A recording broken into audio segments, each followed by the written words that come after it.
علامة اقتباسنا المالية. علامة اقتباس: ارتفاع مخصصات الدعم بالموازنة ل100 مليار جنيه في 6 شهور. اشترك لتصلك أخبار الاقتصاد. رصدت نتائج أعمال الموازنة العامة للدولة خلال النصف الأول من العام المالي الحالي ارتفاع مخصصات باب الدعم والمنح والمزايا الاجتماعية بنحو خلال النصف الأول من العام المالي الحالي مقارنة بالعام السابق، لتصل إلى مليار جنيه بسبب سداد كل التزامات الخزانة لصالح صندوق المعاشات بقيمة تبلغ 2.5 مليار جنيه بنسبة نمو سنوي، ليبلغ إجمالي ما تم سداد لصالح صندوق المعاشات خلال 18 شهرا 245.5 مليار جنيه.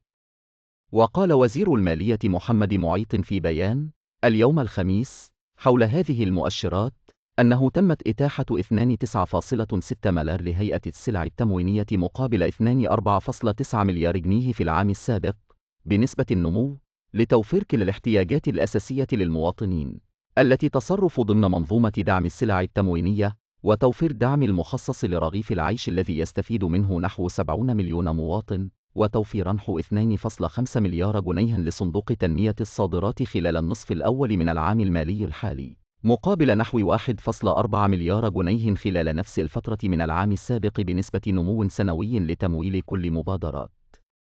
سداد مستحقات المصدرين لدى الصندوق، ولتوفير السيولة المطلوبة للشركات المصدرة العاملة بمصر، إضافة إلى سداد ما يقرب من 3.5 مليار جنيه عن طريق الاتفاق الذي تم مع البنوك وفقا لمبادرة السداد المعجل.